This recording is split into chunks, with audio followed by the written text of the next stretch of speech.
narito na naman tayo para sa isang napaka-sweet at nakakakilig na love story nila Kalingap Edu at Ate Viancy. Tulad mo ay aking makilala. Sa pagpapatuloy ng ating love story ay dumayo nga ang Kalingap team at si Kalingap Edu sa bahay nila Viancy. Ito nga ay isang surprise visit kaya hindi nakapaghanda si Viancy at noong naabutan nila siya ay naglalaba siya ng sandamakmak na damit. Noon nga ay tinulungan siya ni Kalingap Edu na magligpit at maglaba ng mga damit na yon, ngunit sabi niya ay magpahinga na lamang daw sila. Pagkaupo nila sa kanilang upuan ay nag-usap-usap muna sila dahil medyo matagal nga silang hindi nagkita after ng kanilang Albay trip. Nagkamustahan muna sila at napag-usapan ng mga ilang bagay-bagay. Pagkatapos noon ay kinuhaan ni Viancy ng tubig si Kalingap Edu. Kaya naman ginilig si Kalingap Edu at ito ang nangyari. Bira na nga lang kita makita dito, mansawit ko. Pagbabawalan mo pa ako. Mas ka na? Kuha na lang po ako dun bagong baso. Ay nako. Okay na yan. Hindi mo na kumarte eh. Sige po, dito lang po kayo sa kabila. Sa kabila. So, Ayun! So mga kalingap, at so di tayo ulit kina Viancy. Napakaganda po ng bahay nila Viancy, no? Kahit di pa ito yung talagang bahay nila, inaalagaan pa rin po nila, no? Kahit sabihin natin lilipat na sila. Napakamaasikaso naman talaga ni Viancy. Talaga namang total package na siya. Sobrang bait niya, maganda na siya at maasikaso pa sa kanyang mga bisita. Kinuha niya talaga ng tubig si Kalingap Edu, ngunit dahil alam ni Kalingap Edu na mas pagod si Viancy kaysa sa kanya ay pinainom niya muna ang dalaga. Sabi naman ngayon ni Kalingap Edu na okay lang na wag nang palitan ang baso at doon na lang din siya uminom dahil nga nagpapakita ito na gusto niya talaga si Viancy at okay lamang yon dahil ininuman niya lang naman ang baso. Ngunit kinilig na talaga si Viancy dahil doon, kaya naman natawa na lamang siya. Maya-maya ay dumating na si Kalingap Rab at nagsimula na nga ang challenge para sa kanilang araw. Dahil nung araw na yun ay gagawa sila ng part 2 ng Kalamansi Challenge. At malinis palagi. Kagaya ngayon, pagpunta po namin dito ay surprise visit po tayo ngayon, pero grabe, napakasipag ni Viancy, naglalaba, no?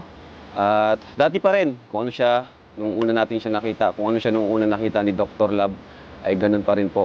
And mamaya po bibigay ko yung mga nagpadala kay Viancy ng pagmamahal sponsors. Thank you so much po sa inyo. Pero ngayon, bago natin ibigay kay Viancy yung mga pinabibigay ng mga mahal nating sponsors, gusto ko munang i-challenge sila kasi marami din ang nag-request nito, yung part 2 ng Kalamansi Challenge.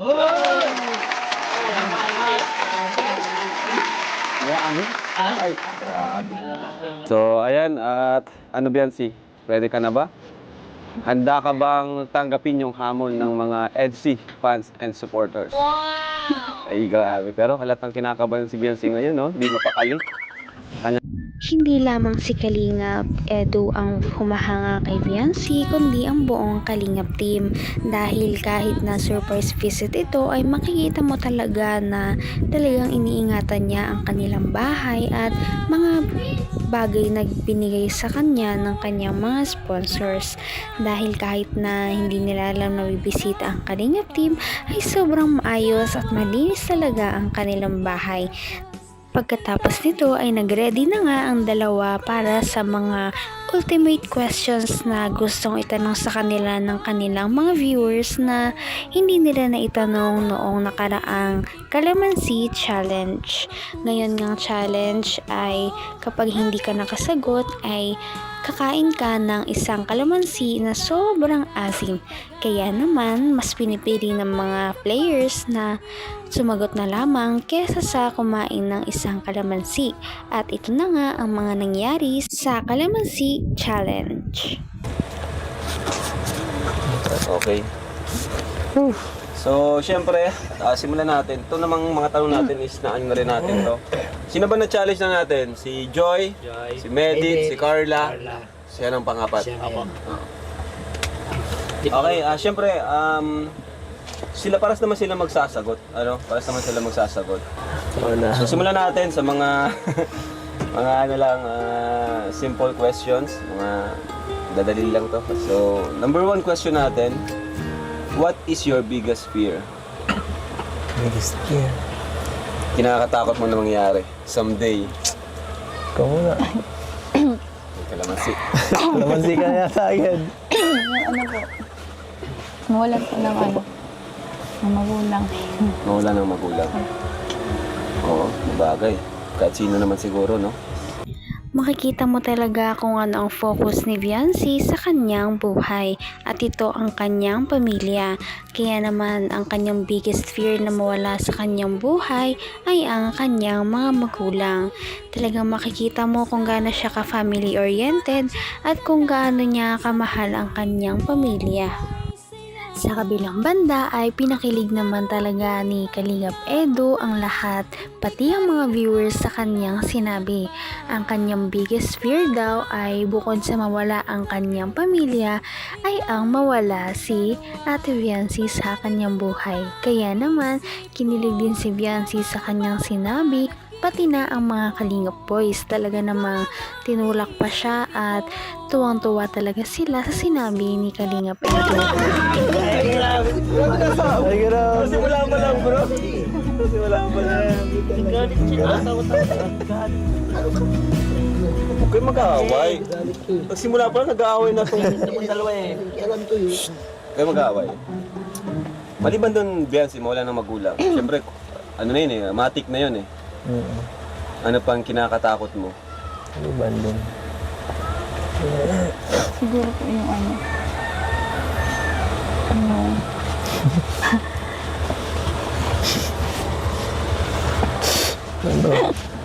mawala rin po. Kami? Wala po kayo. Kayo may? Sa buhay po namin. Ay, grabe. Ang sweet nun. Mawala daw ang kalingap. Ang galing ang galing. Umingay kasi kayo. Talaga namang kinilig din ang lahat noong suklian ni Viancy ang sinabi ni Kalingap Edu dahil bukod din daw na sa mawala ang kanyang magulang at pamilya ay takot din siya na mawala si Kalingap Edu. Ngunit pinalasot niya na lamang na sinabi niya na takot daw siyang mawala si Kalingap Edu at ang buong Kalingap team. Kaya naman kinilig ang Kalingap team na nandoon at ang mga viewers na nanonood sa kanila, pati ang kanilang mga supporters. Sa next na question naman, ang tanong naman ni Kalingap Rab ay kung ano raw ang nagpapasaya sa kanila. Ano kaya nagpapasaya kay Kalingap Edu at ang nagpapasaya din naman kay Viancy? Ito ang kanilang mga sagot. Panoorin natin. Wala rin. Ayan. Ano nagpapasaya sa iyo, Eds? Sa akin, siyempre, ito, araw-araw na tumulong tayo dito. Masaya yun. Tama, masaya talaga yun. Ikaw naman ba yan, ano yung nagpapasaya sa iyo? Pamilya ko po. Pamilya. Okay. Maliban sa pamilya.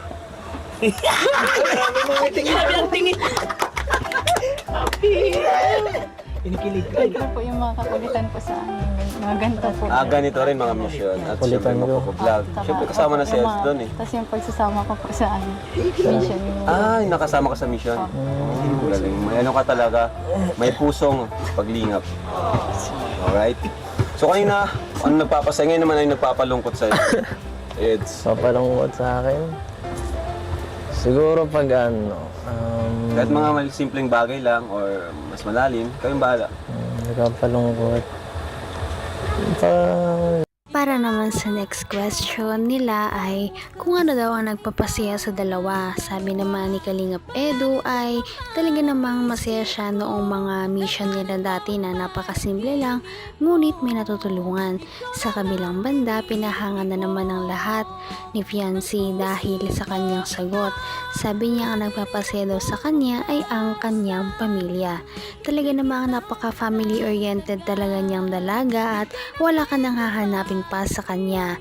Kapag ikaw ay kapamilya ni fiancé, hindi ka talaga niya kakalimutan kahit na anong mangyari. At para sa kanya, ang pamilya ang mauuna higit sa anumang mga bagay na nakapaligid sa kanya at kung sino pa ang mga tao. Kaya naman, napakaswerte talaga ng kanyang pamilya. Kaya naman, sana ipatuloy natin silang suportahan at mahalin si fiancé, si Kalingap Edu at ang Kalingap team. Yun lamang at maraming salamat sa panonood. Abangan natin kung magkakatuluyan ba talaga si Kalingap Edu at fiancé. Hanggang sa muli. Bye! Ngayon'y abot